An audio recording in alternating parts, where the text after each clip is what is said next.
I made the biggest mistake of my life, and now I live with the consequences every day. My name is Clifford, and until last month I had what I thought was a solid marriage. Then came that fateful dinner where my father-in-law tore into my wife Sarah, and instead of defending her, I joined in the attack. The cruel words I spoke that night destroyed something precious, something irreplaceable. Now my house is empty, and my phone never stops ringing. Before I share how I destroyed my marriage in a single night, let me know where you're watching from and hit subscribe if you've ever had to learn a painful lesson about standing up for someone you love. I grew up in a household where excellence was not celebrated but expected. My father, Richard Anderson, built his investment firm from scratch into one of the most respected financial institutions in Boston. Our family name carried weight, opened doors, and came with suffocating expectations. Richard Anderson did not raise his children to be ordinary. From my earliest memories, I recall my father's unwavering standards, applied to everything from academic performance to table manners. His views on family were equally rigid. A man led his household, a woman maintained it. These weren't topics for discussion. They were fundamental truths in the Anderson family.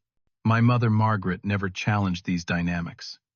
She ran our home with military precision, hosted flawless dinner parties, and maintained a pleasant smile that rarely reached her eyes. I never questioned this arrangement until I met Sarah. We collided in our final year of university. I was preparing for my predestined career at Anderson Financial, while she was pursuing photography with a passion that both confused and captivated me. Sarah came from a middle-class background in western Massachusetts, raised by a single mother who taught elementary school. Everything about her was warm, genuine, and refreshingly unpretentious. When I brought Sarah home to meet my parents, the temperature in our usually cool, controlled household dropped several degrees. My father assessed her with the same critical eye he used for potential investments, finding her lacking in pedigree and practicality. My mother was politely distant, clearly seeing the mismatch between Sarah and the Anderson family image. A photographer my father questioned later that night. And what exactly is her long-term strategy with that particular hobby? I defended her then. It was easier in those early days, before I fully rejoined the family business, before the daily pressure to become my father's son in every way. We married 3 years ago in a ceremony that reflected the ongoing tension. Sarah wanted something small and meaningful. My parents insisted on a society event worthy of the Anderson name. The compromise satisfied no one. Looking back, I should have recognized this pattern for what it was: my gradual surrender to family expectations at the expense of my relationship with Sarah. After the wedding, I took my position at Anderson Financial. The transition from son to employee intensified my father's scrutiny. Every decision, every client interaction, every investment strategy was subject to his evaluation. I found myself working later each night, desperate to earn his elusive approval. Meanwhile, Sarah attempted to build her photography business. She converted our spare bedroom into a studio, created a professional website, and began seeking clients. Her work was beautiful, capturing genuine moments of human connection that I gradually became too busy to notice. My father made no secret of his disapproval. "When are you going to talk some sense into your wife about this photography nonsense?" he would ask during our weekly lunches. "Anderson wives have never worked. It reflects poorly on your ability to provide." Instead of defending Sarah's passion, I began echoing my father's concerns at home. "Maybe you should focus more on our home life," I suggested one night after a particularly brutal meeting with my father. Photography can remain a hobby. The hurt in her eyes should have stopped me, but by then, I was too far down my father's path to recognize what I was destroying. As months passed, Sarah increased her efforts to win my family's approval. She volunteered for charity events my mother organized. She researched investment topics to engage my father in conversation. Most significantly, she began hosting elaborate family dinners, spending days planning and preparing meals that my father inevitably criticized: undercooked, overseasoned, attempting to be innovative at the expense of being edible. His critiques were relentless. After each failed dinner, Sarah would smile, until our guests left, then cry silently while washing dishes. I should have held her, assured her that my father's opinion didn't matter. Instead, I grew increasingly frustrated by her inability to satisfy my family's standards, as if her failure reflected poorly on my judgment in choosing her. Last month, Sarah decided to make one more attempt. She spent an entire week planning the perfect meal, researching my father's preferences, practicing techniques. The day of the dinner, she woke at 5 in the morning to shop for fresh ingredients. I left for work with a perfunctory goodbye, preoccupied with a difficult client situation. When I returned that evening, our home was filled with delicious aromas, and Sarah was putting final touches on the dining table. I noticed the shadows under her eyes, the slight tremble in her hands as she adjusted the flower arrangement. Rather than offering help or encouragement, I criticized the wine selection and retreated to shower. My parents and sister Amanda arrived 30 minutes early, as they often did. I heard my father's booming voice from the bathroom, already questioning Sarah about something insignificant. By the time I joined them, Sarah's confident smile had already diminished into something more nervous, more desperate. Sarah brought out the first course with visible pride, a butternut squash soup that had taken her hours to perfect. She served my father first, as protocol dictated in our family gatherings. Richard took one taste, then placed his spoon down with deliberate slowness. The silence around the table crystallized as everyone waited for his verdict. "What is this disgusting excuse for dinner?" he finally said, pushing the bowl away. Sarah's face flushed. "It's butternut squash soup, with brown butter and sage. I found the recipe in that French cookbook you mentioned liking last month." "Well, clearly you misunderstood the technique," he replied. "This is bland and the texture is all wrong." I watched Sarah's shoulders tense, but she maintained her composure, quickly retrieving the main course, herb-crusted rack of lamb with roasted vegetables and truffle mashed potatoes. She had spent most of our monthly food budget on these ingredients. As she set the platter down, my father examined it like a specimen under a microscope. "The meat is overcooked," he declared, without even tasting it.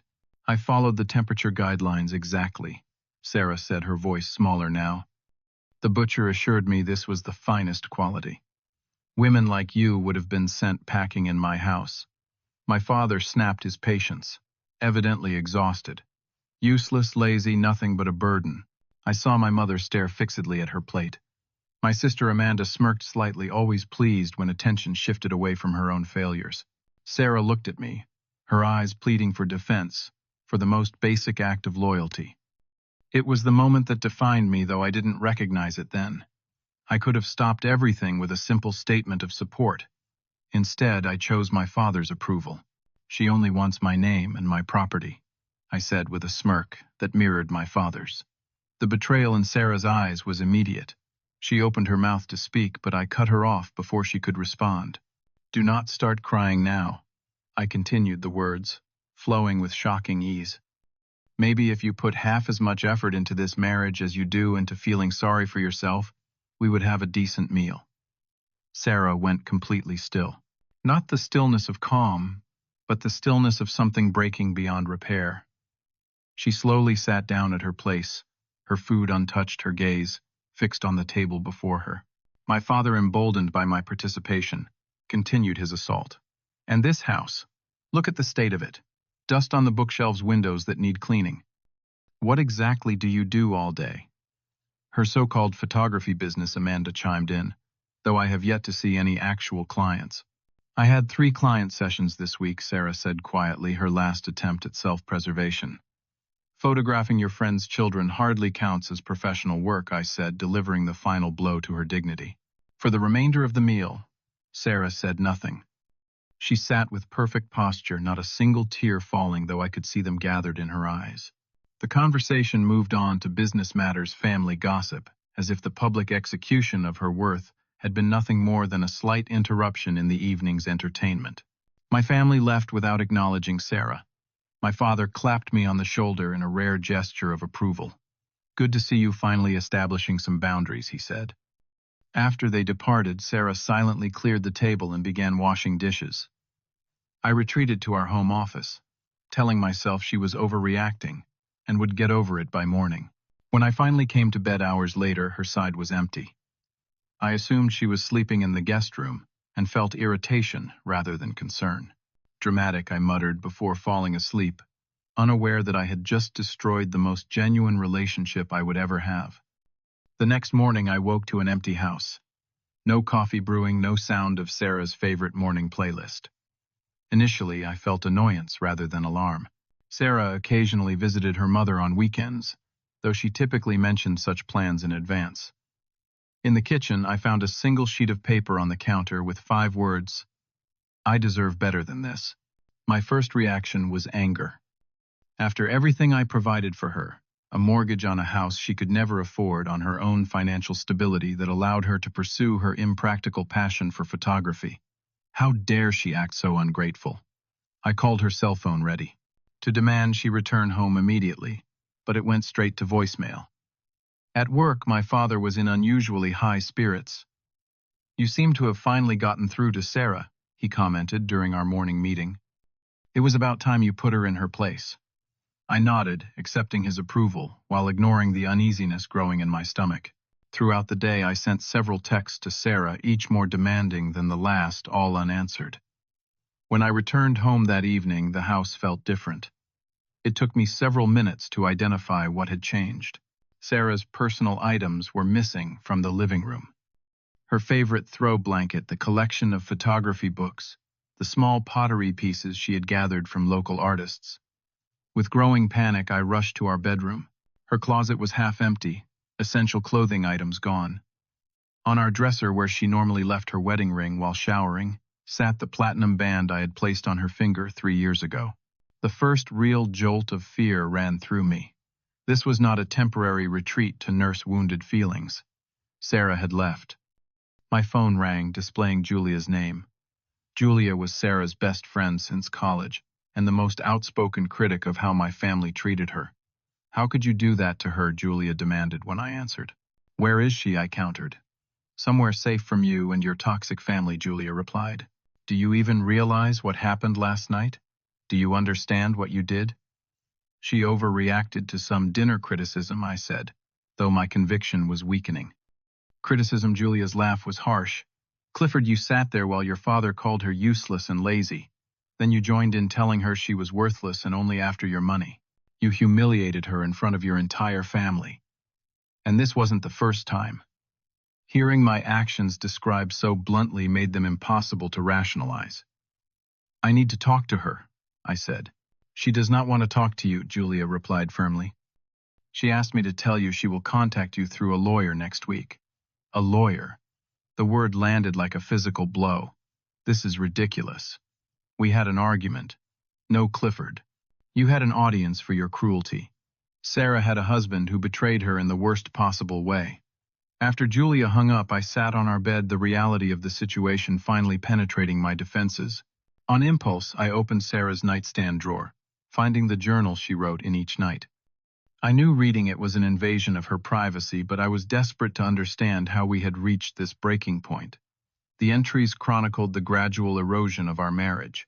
Early pages were filled with love, with detailed accounts of small moments she treasured between us.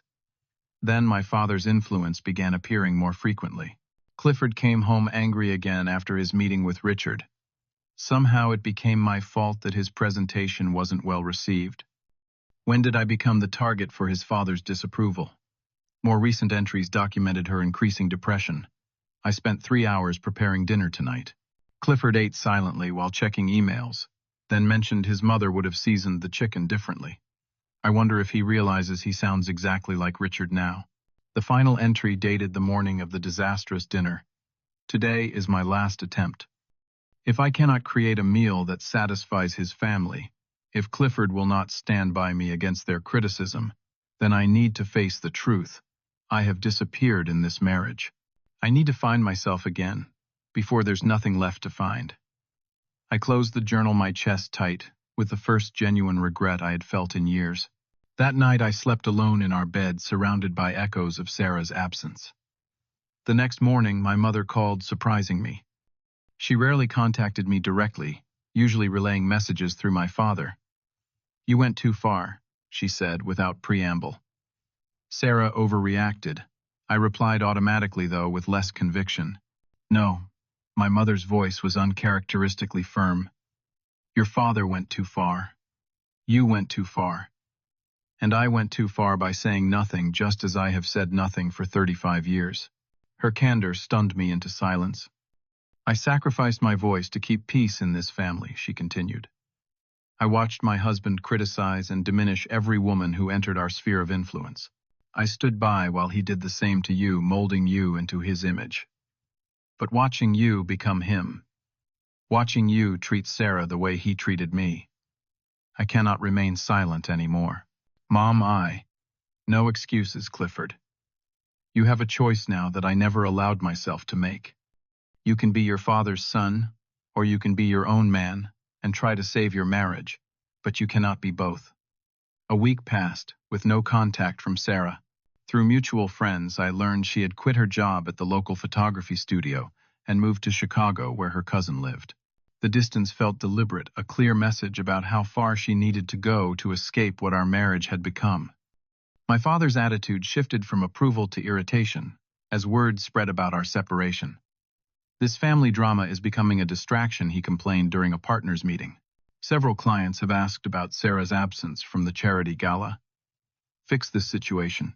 My phone rang constantly with family members demanding updates, offering unwanted advice, or simply expressing disapproval at the public nature of our marital problems.